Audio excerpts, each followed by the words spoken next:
তো হ্যালো, আসসালামু আলাইকুম। সবার কি অবস্থা? সবাই কেমন আছেন?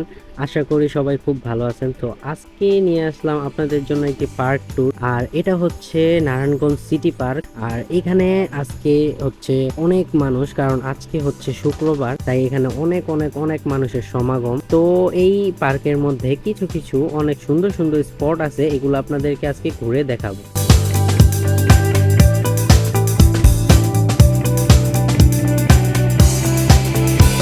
তো আমরা সবাই জানি যে সাপ্তাহিক ছুটি হয় শুক্রবার দিন। আর এই শুক্রবার দিনের মধ্যে নারায়ণগঞ্জের মধ্যে সবচেয়ে ভিড় জমায় হচ্ছে এই নারায়ণগঞ্জ সিটি পার্কের মধ্যে।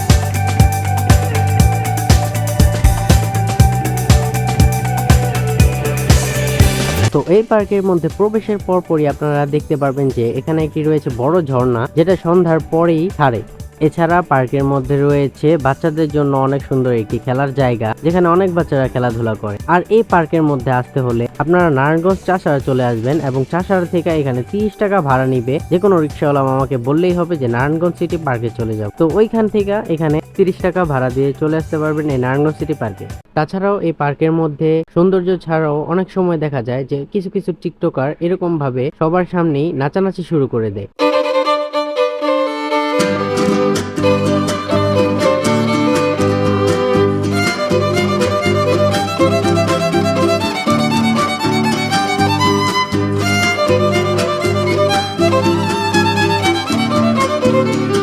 আর এই পার্কের মধ্যে শুক্রবারে সচরাচর অনেক ভিড় থাকে, তাই শুক্রবারে অনেক অনেক মানুষ থাকে। আর আপনারা যদি এখানে আসতে চান, যদি ভিড় পছন্দ না করেন, তাহলে শুক্রবারে আইসেন না, কারণ শুক্রবারে অনেক মানুষের ভিড় থাকে। আর শুক্রবার ছাড়া এই পার্ক অনেকটা ফাঁকা থাকে, সো তখন যদি আসেন তাহলে অনেকটা কমফোর্ট পাবেন।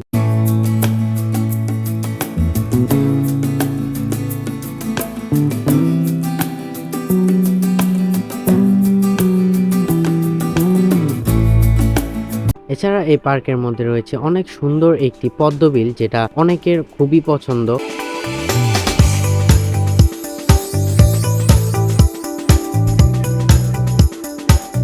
এছাড়া পার্কের মধ্যে আপনারা পেয়ে যাবেন একটি অনেক সুন্দর ব্রিজ এবং অনেক সুন্দর একটি ছোটখাটো পাহাড়। আর যারা যারা চ্যানেলের মধ্যে নতুন আছেন, তারা অবশ্যই চ্যানেলটিকে সাবস্ক্রাইব করে দিবেন, এবং যারা ফেসবুক পেজ থেকে দেখতেছেন তারা অবশ্যই ফলো দিয়ে দিবেন। আর যারা যারা নারায়ণগঞ্জের মধ্যে আসবেন, তাদেরকে আমি অবশ্যই সাজেস্ট করব যে এই নারায়ণগঞ্জ সিটি পার্কটি অবশ্যই ঘুরে যাবেন।